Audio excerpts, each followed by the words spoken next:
우리 찬송 한 장 부르고 말씀 나누겠습니다. 찬송가 528장 1절 찬양 드리겠습니다.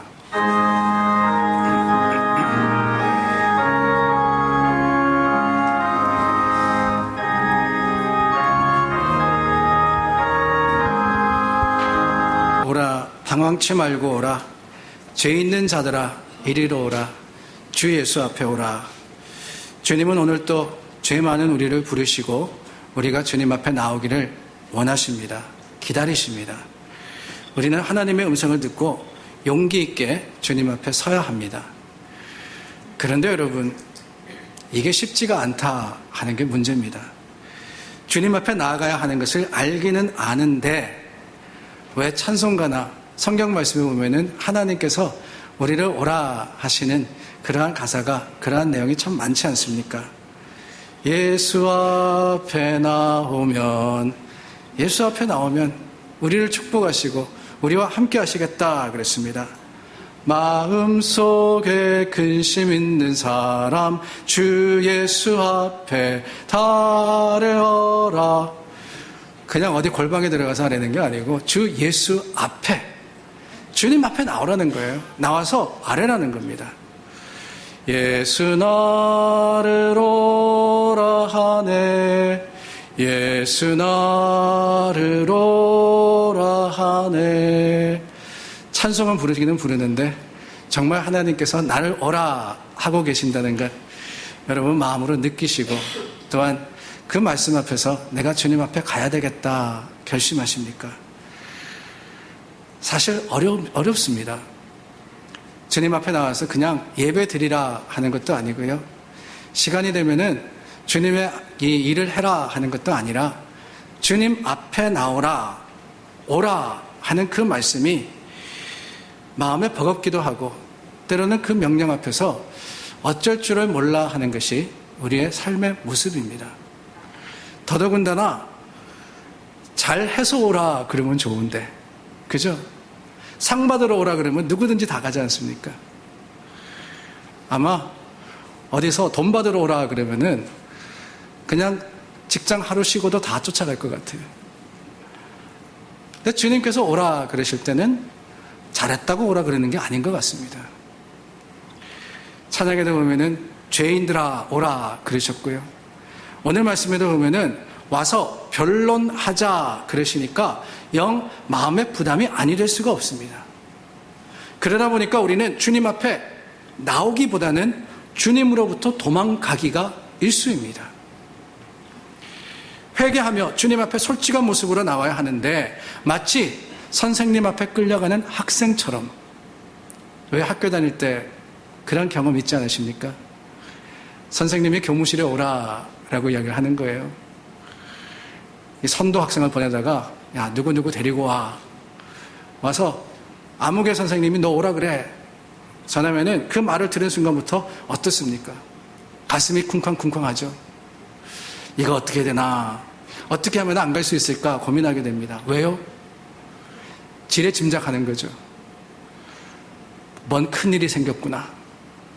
선생님이 날 칭찬하러 오라 그러시면 좋은데 우리 대부분은 그것보다는 혼나러 이 사무실에 많이 가지 않습니까? 그러다 보니까 부르심에도 불구하고 여전히 가지 않으려고 하는 우리 모습이 있더라 하는 거예요. 하나님이 부르실 때도 마찬가지입니다. 주님이 오라 하시면은 아멘, 내가 여기 있습니다 하고 나아가면 좋은데 그렇지 않은 우리의 삶의 모습, 우리의 죄악된 모습 앞에서 우리는 당황할 수밖에 없고 또한 우리 자신의 모습을 주님 앞에 부끄러운 모습으로 드릴 수밖에 없습니다. 적당히 거리를 두면서 예수님 앞이 아닌 포럼되오라 그랬잖아요. 주님 앞에, 주님 앞이 아닌 세상에서 살아가는 우리를 부르시는 주님 앞에서 피하게만 하면서 구실을 대고 핑계를 대면서 주님 아직은 때가 아닌 것 같습니다. 아직은 내가 준비가 되지 않았습니다. 아직은 부끄러우니까 주님 조금만 기다리십시오 하는 저와 여러분들을 향해서 오늘 하나님은 다시 한번 이사야의 목소리로서 나오라, 내게 오라, 와서 서로 변론하자라고 말씀을 하십니다. 오늘 주시는 이 말씀이 우리에게 겉면이 되고 교훈이 되어서 어떻게 하면은 하나님의 말씀에 응답함으로써 주님의 말씀에 바른 반응으로써 바로 설 수 있을까 하는 것을 생각해보는 저와 여러분들이 되기를 바랍니다. 오늘 본문은 이렇게 시작합니다. 여호와께서 말씀하시되 오라 우리가 서로 변론하자. 오라 그러시기는 오라 그러시는데 어디로 오라 그러십니까? 사실 이 말씀에는 어디로 오라 하는 것이 없습니다. 그러나 짐작해 보건대 여기에 힌트가 있어요. 뭐냐? 변론하자 그랬거든요. 변론하자. 이 변론이라는 단어가 사용되는 대표적인 곳이 어디입니까? 법정입니다. 법정. 심판대 앞에 거기서 검사와 변호사가 서로 변론하고 서로 따지고 하는 건 아닙니까? 오라. 어디로 오라 그러는 거냐? 다른 게 아니라는 거예요. 하나님은 우리를 하나님의 법정으로 심판대 앞으로 오라고 하십니다. 왜요? 이게 중요하거든요. 왜 부르시나? 사실 우리가 죄를 지을 때 우리 내면에서 제일 먼저 일어나는 반응이 있습니다. 다른 게 아니고요. 염려하고 걱정하는 거예요. 무슨 일일까? 우리가 죄 지을 때 하나님 앞에 스스로 나가는 사람은 별로 없더라고요. 오히려 먼저 난 아니야. 내 잘못이 아니야. 부인합니다. 더 나아가서는 인정하지 않는 그 마음을 가지고 오히려 당당하게 나하고는 상관없어. 그러는 것이 우리의 모습이더라는 거예요. 아니 그나마 양심이 있는 사람은요. 그 순간 직감적으로 느낍니다. 내가 잘못이 있구나. 나를 오라 그럴 때는 뭐가 문제가 있구나. 그런데 문제가 뭐냐? 오라 그래서 나가면 좋은데 그게 아니라 도망가더라는 거예요. 도망가더라는 거예요. 죄라는 것의 본성이 그렇습니다. 이 죄는요, 원래 어두움이기 때문에 빛을 피해서 도망가게 되어 있는 거예요. 숨게 되어 있습니다. 아니, 저와 여러분들만이 아니고요. 인류는 만들어질 때부터, 창조될 때부터 그랬어요. 아담과 하와를 기억하시지 않습니까? 하나님께서 먹지 말라 하는 과실을 따다 먹습니다. 그리고 난 다음에 하나님이 찾으시는데 이 아담과 하와가 어떻게 합니까? 주님, 우리 여기 있습니다. 우리가 먹었습니다. 안 그랬어요. 창세기 3장 8절 말씀해 보니까 아담과 그의 아내가 여호와 하나님의 낯을 피하여 동산나무 사이에 숨은지라 그랬어요. 피했다 그랬습니다. 숨었다 그랬습니다. 죄에 빠지니까 빛이신 하나님이 두렵게 된 거예요. 그래서 하나님의 얼굴을 피하여서 도망가 버렸습니다. 우리의 모습이 그렇더라는 거예요. 하나님이 오라 하실 때 본능적으로 우리 마음속에 있는 죄의 흔적으로 말미암아서 우리는 아멘 하면서 나아가기보다는 오히려 요나가 다시스로 도망했듯이 마치 아담과 하와가 그 동산나무 사이에 숨었듯이 하나님이 우리를 못 찾으시는 것처럼 도망하고 그리고 숨는 것이 우리의 모습입니다. 그런데 여러분, 그렇다고 그 하나님 앞에서 피할 수가 있습니까? 하나님을 표현하는 여러 가지 말들이 있지 않습니까? 우리 하나님은 전지전능하시다 그럽니다. 모든 것을 아시고 모든 것을 하시는 분이십니다. 영원무궁하시다 그럽니다.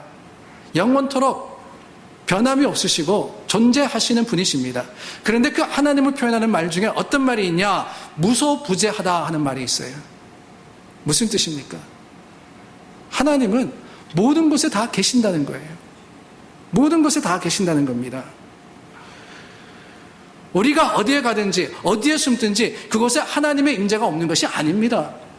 시편의 기자는 고백하지 않습니까? 바다 끝에 가서 거할지라도 내가 생각하는 가장 먼 곳, 가장 구석진 곳에 가서 숨을지라도 그곳에도 하나님이 함께 하신다 그랬어요. 그곳에도 하나님이 함께 하신다 그랬어요. 그런 하나님이 우리를 부르시는데 도망해봐야 어디로 가겠고, 숨어봐야 무엇으로 우리 자신을 가리겠습니까? 오히려 하나님은 그렇기 때문에 저와 여러분들에게 속히 나오라는 거예요. 속히. 내 음성을 들으면 숨지 말고 오라는 겁니다. 주님 앞에 나와서 하나님과 변론하자라고 말씀을 하시는 겁니다. 그렇습니다, 여러분. 하나님은 우리를 기다리시는 분이십니다. 창세기에서부터 요한계시록까지 성경에는 하나님의 오라 하는 초대 명령으로 그 말씀으로 가득 차 있습니다. 그분에게만 소망이 있고 하나님에게만 해결책이 있기 때문에 그래요. 도망하고 피한다 그래서 다 되는 것이 아닌 것을 하나님은 아시기 때문에 오히려 내게 나와서 솔직하게 네 모습을 드러내고 우리가 함께 고민하고 함께 노력하자라고 말씀을 하시는 거죠. 우리는 그런 면에서 참 미련합니다. 선생님이 오라 그런다고 도망한다 그래서 문제가 해결됩니까? 아니거든요. 언젠가는 끌려가게 돼 있어요. 도망가는 게 더 쉽다 생각하는데 가만 생각해보면 그게 아니에요. 오히려 대면하는 것이 더 쉽습니다. 문제를 피하는 것보다요, 문제에 맞부딪혀가지고 그 문제를 해결해 가는 것이 오히려 더 쉬울 때가 있습니다. 여러분 중에 병원 안 가시는 분들이 꽤 계시더라고요. 이야기 나누다 보면은 나 몇 년 동안 병원 안 가봤어. 그러세요. 아니 깜짝 놀라가지고 아니 왜 병원 안 가셨어요? 이야기를 들어보면은 돈이 없으셔서도 아니고요. 시간이 없으셔도 아니더라고요. 많은 분들이 뭐라 그러시느냐, 병원 가면은 나 병 있다 그럴까봐 무서워서 못 가겠어요. 얼마나 황당해요. 그죠? 병원 가면은 검사 다 해가지고 죄송하지만 암이 있으십니다. 죄송하지만 중병에 드셨습니다. 그 소리 들을까봐 겁나서 못 가겠다는 거예요. 야, 모르는 게 약이라 그러더니만 정말 모르는 게 이 약이라고 생각하시는 분 같습니다. 그러나 여러분, 모르는 건 약이 아니에요. 모르는 건 병입니다. 모르는 가운데, 숨는 가운데, 피하는 가운데 더 커지는 거예요. 더 커지는 거예요. 문제는 피한다고 되는 것이 아니라, 특별히 죄의 문제는요, 숨는다고 해결되는 것이 아니라 오히려 하나님 앞에 나와서 오라 하시는 그 말씀을 따라서 내 있는 모습 그대로 하나님께서 우리의 죄를 탓하시기만 하기를 원해서 우리를 오라 그러신 것이 아니기 때문에 오히려 우리는 주님 앞에 우리 믿는 모습을 가지고 하나님을 찾아서 주님 앞에 나와야 하는 것, 그게 믿음의 결단이며 용기가 아니겠습니까? 그렇습니다.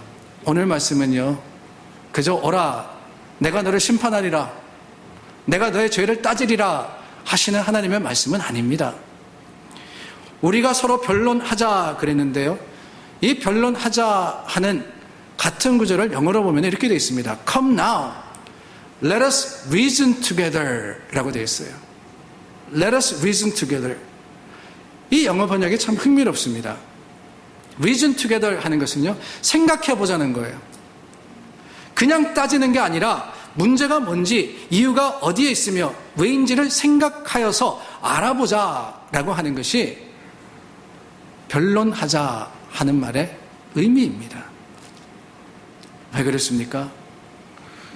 하나님은 우리가 왜 죄인이 되었는지, 왜 죄인의 길에 서게 되었는지를 아시기 때문에 그렇습니다. 하나님은 우리의 죄의 깊이와 그 모습을 정확하게 판단하시고 정확하게 보시기 때문에 우리가 어디에서부터 실패하기 시작했고 지금 어떤 모습이며 무엇을 해야지만 회복될 수 있는지를 확실하게 우리에게 알려주시기를 원하실 뿐더러 그것이 우리에게는 새로움이 되기를 바라시는 분이시기 때문에 그렇다는 거예요. 그래서 하나님은 먼저 우리가 깨달아야 하는 것을 가르쳐 주십니다. 그게 뭐냐? 18절 말씀을 계속해서 보면은요, 우리의 죄가 주홍 같고 진홍 같다라고 말씀하시죠. 너희 죄가 주홍 같을지라도 진홍같이 붉을지라도라고 말씀을 하셨어요. 주홍과 진홍 둘 다 붉은색 계통의 색깔입니다. 그런데 그냥 붉은색이기 때문에 하나님께서 이 말씀을 하신 게 아니에요. 거기에는 깊은 의미가 있습니다.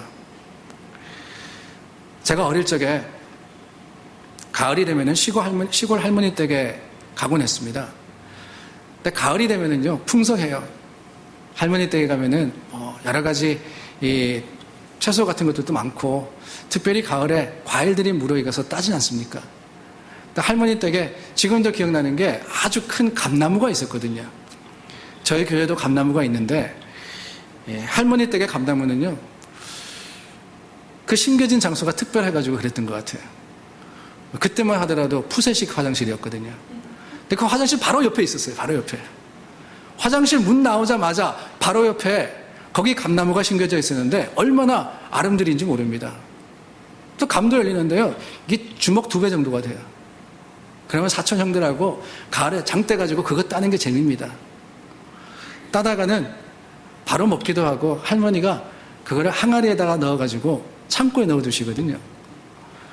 그리고 시간이 좀 지나서 날씨가 추워지면은 그때 할머니 집에 가면은 꺼내주시는 간식이 있는데 뭐냐? 홍시예요, 홍시. 살짝 얼은 홍시. 맛이 기가 막힙니다. 그런데 여러분, 그 홍시를 먹을 때마다 할머님이 하셨던 이야기가 기억이 나요. 뭐냐? 얘들아, 감 먹을 때는 조심해라. 옷에 떨어뜨리면 안 된다. 그러시더라고요. 옷에 떨어뜨리면 안 된다. 왜 그렇습니까?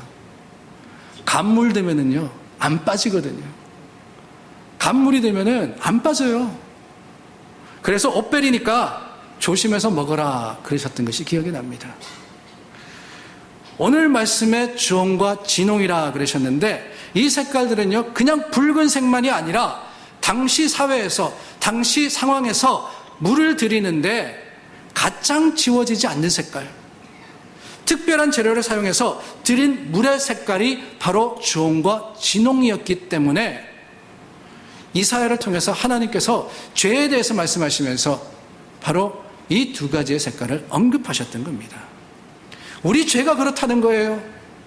내가 아무리 씻으려고 해도, 아무리 그 색깔을 빼려고 해도 소용없는 것처럼 죄라는 것은 내 힘으로는 해결할 수 없는 문제이고 내 능력으로는 어찌할 수 없는 우리를 졸라매는 올카미가 되는 겁니다. 그뿐이 아닙니다. 주홍과 진홍, 붉은색이라 그랬는데요. 이 붉은색이 연상시키는 것이 있습니다. 바로 피입니다. 피. 붉은 피. 겉모습은 다를 수 있어요.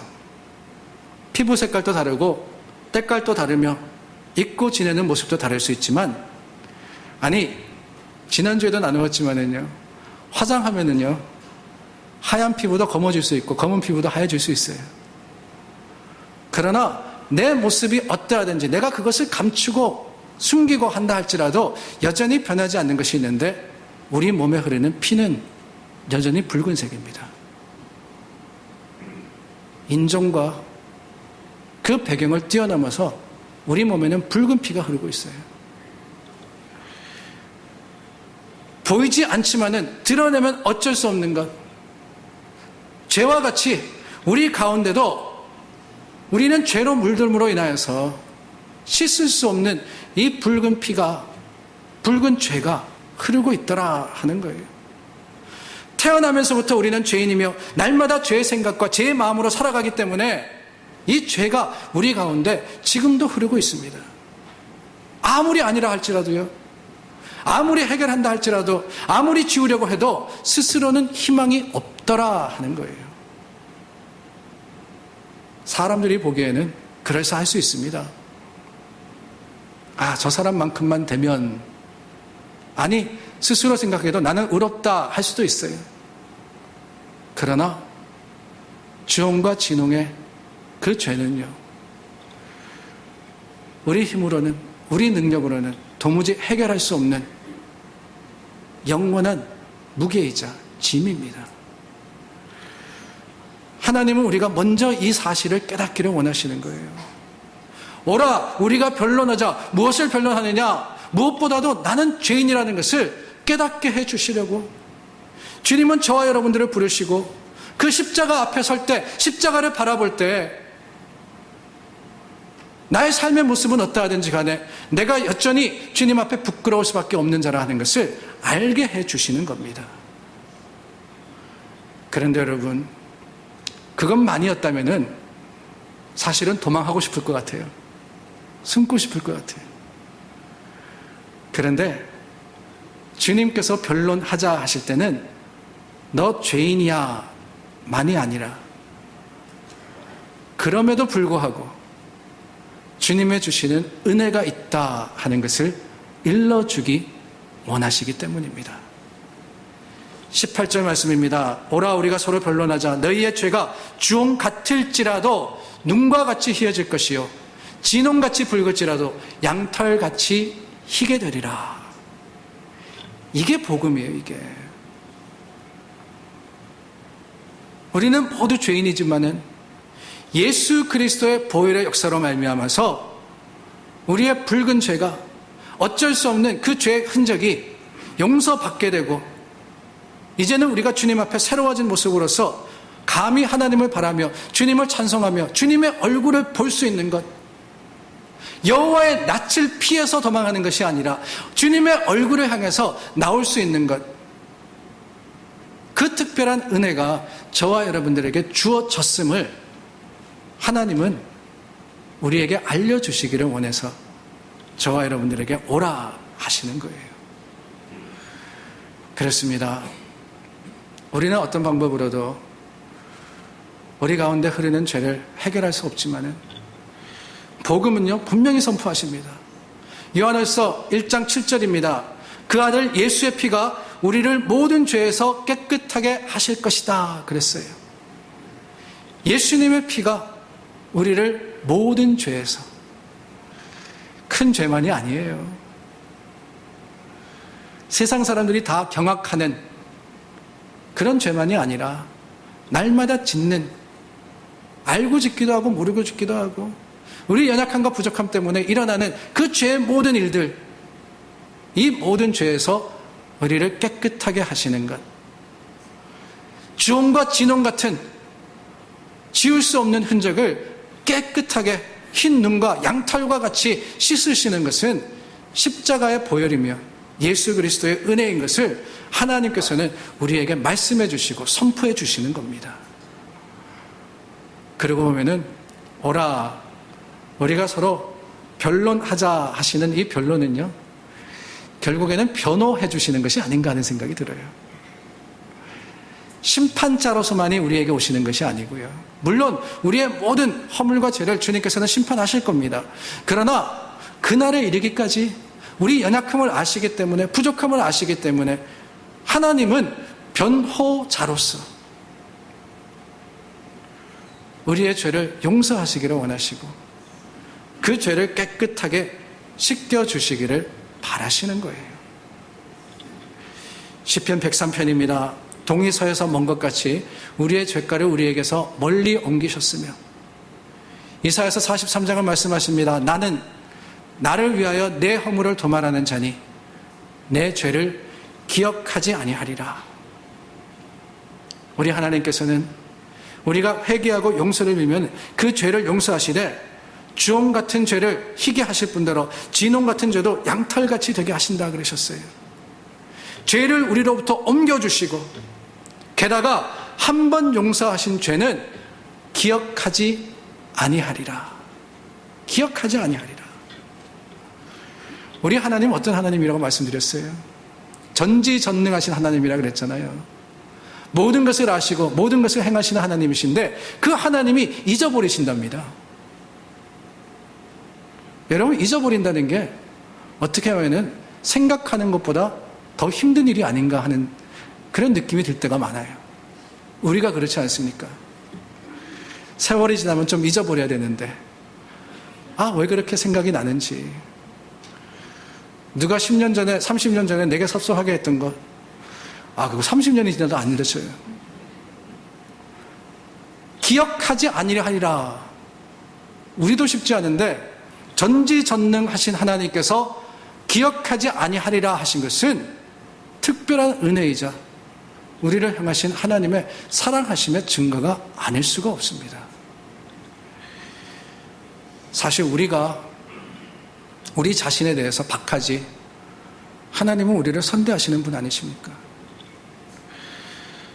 우리가 이미 용서받은 죄에 대해서 여전히 자책감을 가지고 여전히 죄의식에 사로잡혀서 어찌할 바를 알지 못하지 하나님께서는 분명히 우리 죄를 기억하시지 아니하시겠다 하셨는데 계속 생각하면서 계속 기억하면서 어떻게 해야 되나 어떻게 해야 되나 고민하는 것이 우리의 연약한 모습인 거예요. 그거는 하나님의 방법도 하나님의 일도 아닙니다. 사탄이 하는 짓이에요. 사탄은 그렇습니다.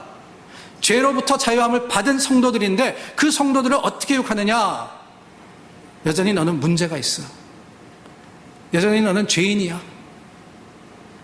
여전히 너는 어쩔 수 없어. 하나님 앞에 나가지 못해. 숨어야 돼. 도망가야 돼. 이게 사탄 마귀가 하는 일이에요. 우리가 우리 자신을 용서하지 못하고 서로를 용서하지 못하지.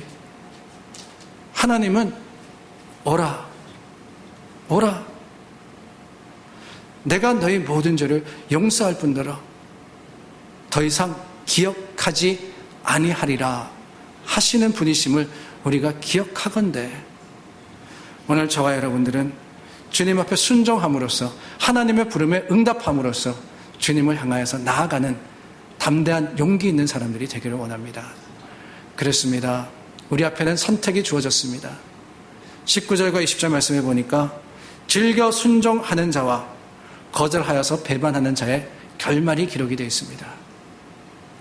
오늘 저와 여러분 어떤 모습으로 하나님을 향합니까? 어떤 마음으로 주님의 말씀을 대합니까? 비록 하나님 말씀 앞에 부끄러울 수밖에 없고 그 말씀 앞에 내가 죄인이라는 사실을 결코 잊지 못하는 우리지만 주님께서 오라 하실 때는 우리 모든 것을 다 아시기 때문에 우리 모든 것을 다 이해하시고 오히려 우리의 모습 있는 그대로를 받으시기를 원하시기 때문에 오라, 내게 오라, 지금 오라 부드러운 음성으로 저와 여러분들을 향해서 말씀하심을 기억하고 한 걸음 더 주님 앞에 나아가 순종함으로써 하나님의 주시는 놀라운 은혜를 받아 누리는 우리 모두가 될 수 있기를 예수님의 이름으로 축원합니다. 기도하겠습니다.